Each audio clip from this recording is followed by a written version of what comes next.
नमस्कार श्रोते हो, दीपक रेगे कथाकथन चॅनलवर तुम्हा सगळ्यांचं मनापासून स्वागत.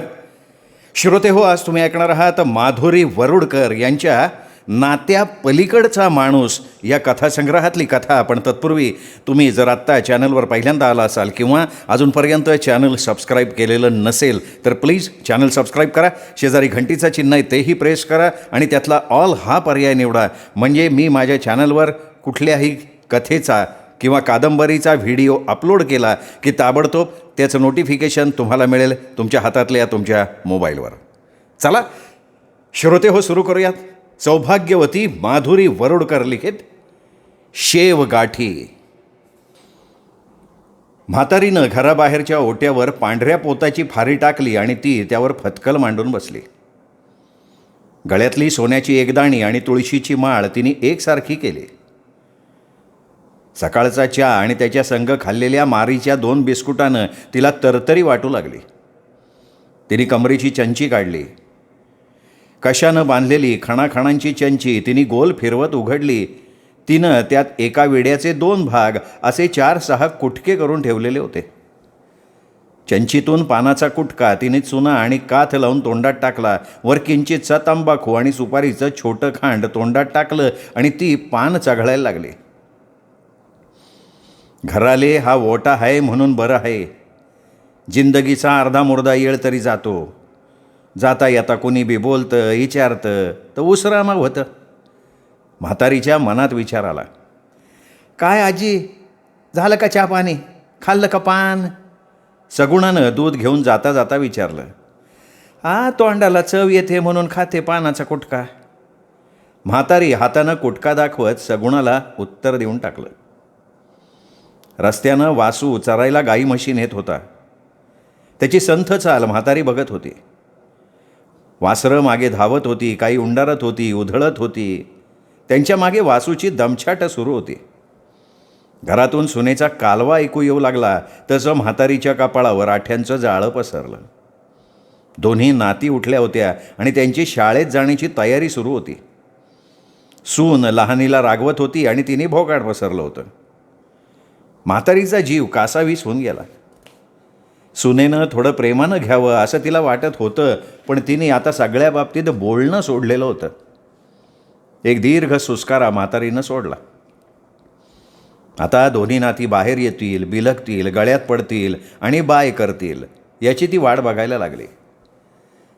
सुनेला त्यांनी आपल्याला बिलगलेलं फारसं आवडणार नाही, पण त्यावरती काही बोलू शकणार नाही हे सुद्धा म्हातारीला माहिती होतं.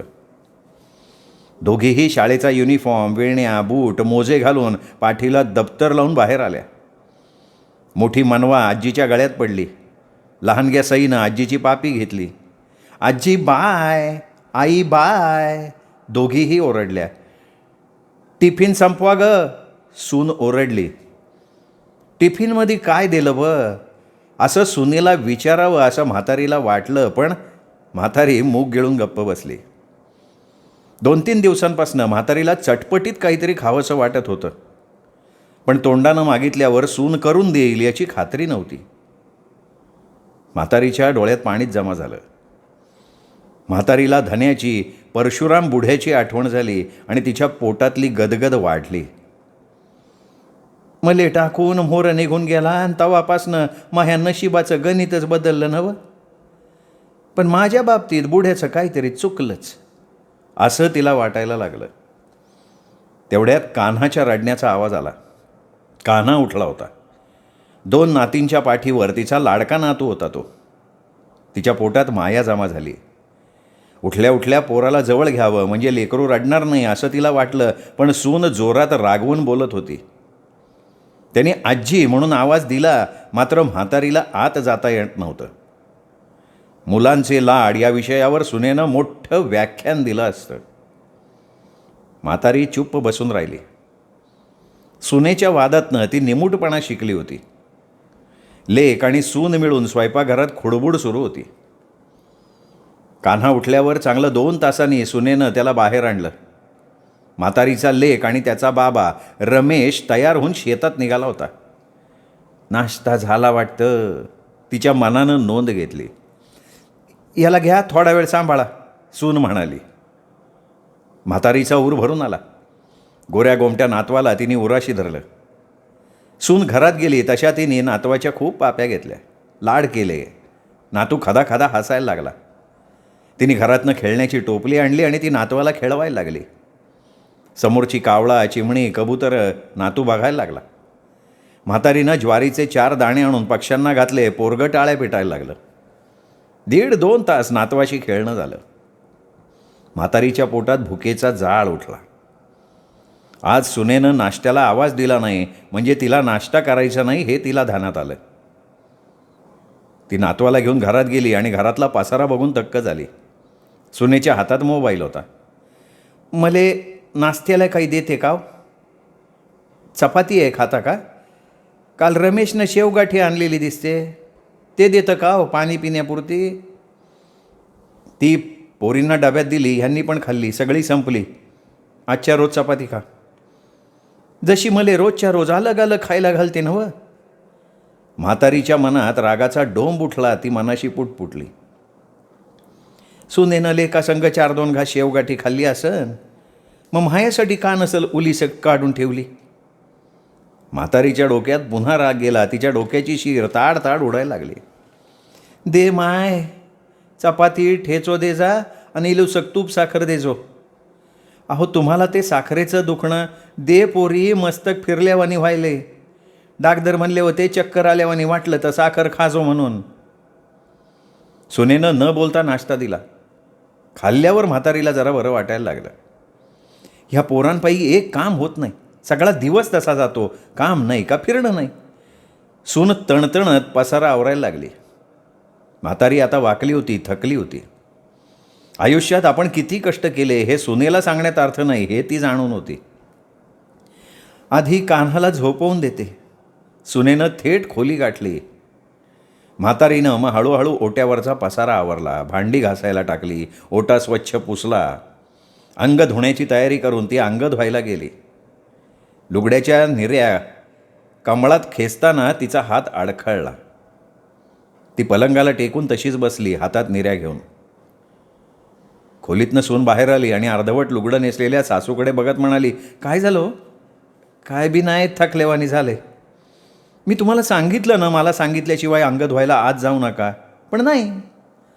सुनेनं बडबडायला सुरुवात केली. सून जवळ आली नाही, लुगडं नेसायला मदत केली नाही. उलट ती बडबड करतोय म्हणून म्हातारीचा राग अजूनच वाढला. तिला वाटलं सुनेला फाड फाड बोलावं. काहीही मनासारखं नसताना आपण मूग गिळून राहतो याचं म्हातारीला मनापासून वाईट वाटायला लागलं. त्यात सकाळची शेवगाठी तिच्या डोक्यातनं काही जाईना. सुनेनं शेवगाठी न ठेवण्याची ही काही पहिली वेळ नव्हती. असं चांगलं 4-5 वेळा घडलं होतं. त्यामुळे म्हातारीचा संताप होत होता. मायासाठी अर्धा कप चहाचा मांड. तिने रागानं सुनेला फरमान सोडलं. सुनेनं हे मुकाट्यानं चहा करून दिला. रामाला जाते, येळ होईन. म्हातारीनं पायात चप्पल सरकवली आणि मोठ्या आवाजात सुनेला सांगितलं. सून धावत आतनं बाहेर आली. तिला सासूला अडवायचं होतं. ऊन चांगलंच तापलं होतं आणि या सासूनं उन्हात देवळात जाऊ नये असं तिला वाटलं. पण सासू रागात आहे हे तिने ओळखलं आणि ती माघारी फिरली. म्हातारी रामाच्या मंदिरात पोहोचली तेव्हा चांगलीच थकली होती. पाय दुखतात म्हणून म्हातारीनं आजकाल बाहेर जाणं सोडलेच होतं. मंदिरात गेल्यावर तिने राम, लक्ष्मण, सीतेच्या मूर्तीकडे मनोभावे बघितलं. तिच्या डोळ्यातून एवढा वेळ थोपून ठेवलेले अश्रू व्हायला लागले. सगळं जग या रामाच्या तालावर चालतं म्हणतात. म्हातारीच्या मनात विचार आला. काय झालं आजी? पुजाऱ्यानं म्हातारीच्या हातावर पेढा ठेवला. काळजी करू नका, सगळं नीट होईल. पुजारी हसत हसत म्हणाला. म्हातारी पेढा तोंडात टाकून प्रदक्षिणा घालायला लागली. खरं म्हणजे तिचे पाय एव्हाना दुखायला लागले होते. तेवढ्यात समोरच्या पिंपळाच्या पारावर बसलेल्या म्हातारीच्या मैत्रिणीनं म्हणजे वत्सलेनं तिला जोरदार आवाज दिला. प्रमिले, ए प्रमिले, आली आली व. म्हातारीला वत्सलेकडे बघून खूप आनंद झाला. तिने तिला हात दाखवला. म्हातारीनं उत्साहानं प्रदक्षिणा पूर्ण केली आणि ती वत्सलेजवळ जाऊन बसली. कितीक दिवसांनी भेटती व? हाव ना, हे तर नव्हतेच ना, मुलीकडं नयनाकडं गेलते. कशी आहे तुझी लेक? छान आहे की. दोघींनाही खूप आनंद झाला होता. चेहऱ्यावर तो स्पष्ट दिसतही होता.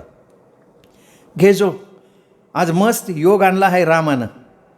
वत्सलेनं जवळची शेवगाठीची पुडी उघडली आणि प्रमिलेसमोर धरली. म्हातारी प्रमिलाकडे बघत राहिली. आज 2 तारीख आहे ना.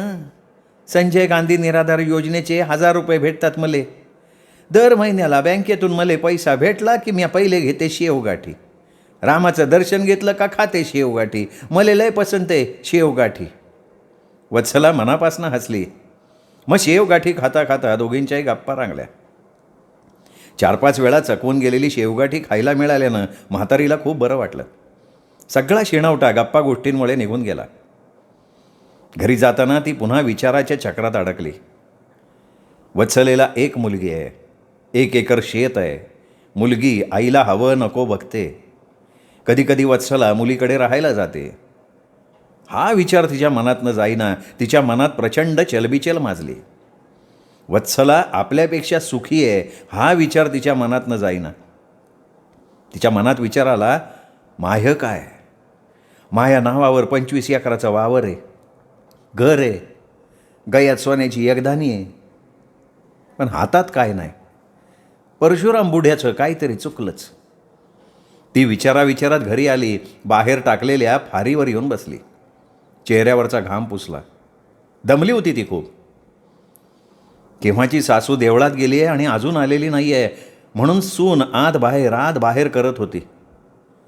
सासू आल्याबरोबर तिने तत्परतेनं घरातनं पाणी आणलं आणि सासूसमोर पेला धरला. ताट वाढू जरा याळानं.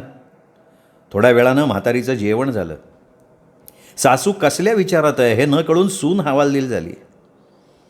बऱ्याच दिवसांनी पायाला चाल झाल्यानं म्हातारी जेवण झाल्याबरोबर बाजेवर पडली. पडल्या झोपली. गाढ झोप लागली तिला. 6 वाजत आले तरी सासू उठत नाही तशी सून तिच्याजवळ आली. माय उठता ना. तिने हलवून सासूला उठवलं. थकलेली म्हातारी बाजेवर उठून बसली. कधी नव्हे ते तिचा लेक रमेश घरी लवकर आला. मुली बाबा बाबा करत त्याच्याकडे धावल्या. हातातली खाऊची पिशवी त्यांनी मुलींच्या जवळ दिली. काय झालं मायला. त्यांनी चप्पल दारात घाईघाईनं काढली. म्हातारीच्या बाजेवर बसला. काय बी नाही, रामाला गेलते म्हणून थकली. तू रामाच्या देवळात पायी गेली माय. आश्चर्यानं लेकानं विचारलं. हीच तसं आहे मंदिर. आमच्यासाठी जवळ आहे. तुझ्या वयाला ते लांब नाही आहे का. मंदिरात वत्सला मावशी भेटली. लय बरं वाटलं बघ. मध्ये जावंशा वाटलं का जात जाईल मंदिरात. जात जाग माय पण रिक्षानं जा. लेकानं खिशात हात घातला आणि जेवढ्या नोटा खिशात होत्या त्या म्हातारीच्या हातात कोंबून टाकल्या. चहा मांड ग आणि गरम चहा दे मायला. आणि शेवगाठी आणली ती पण दे मायला. लेक बायकोला म्हणाला. त्याच्या बोलण्यानं माय पाण्याच्या मायेत ढेकळासारखी विरघळली. हातातले पैसे बघत ती भानावर येत म्हणाली, अरे इतका पैसा काय करू. राहू दे, लागतात तुला. सगळंच तर तुझंच आहे माय. मी राबता गडी. त्यांनी हसत हसत मायला जवळ घेतलं. हेलकावणारा चिवट नात्याचा दोर स्थिर झाला. मायच्या डोळ्यातलं पाणी व्हायला लागलं. सुनेनं तोपर्यंत पुढ्यात चहा आणि शेवगाठी ठेवली होती. माय सुखाच्या हिंदोळ्यावर हलायला लागली होती. श्रोते हो, ही होती माधुरी वरुडकर यांची शेवगाठी ही कथा आवडली असेल व्हिडिओ लाईक करा. व्हिडिओ खाली कमेंट करा. मित्रपरिवारात नातेवाईकात हा व्हिडिओ शेअर करा. आणि हो, चॅनल सबस्क्राईब करायचं राहून गेलं असेल तर प्लीज चॅनल सबस्क्राईब करा. पुन्हा भेटूयात अशाच उत्तमोत्तम कथांसह दीपक रेगे कथाकथन चॅनलवर. तोपर्यंत नमस्कार मित्रो.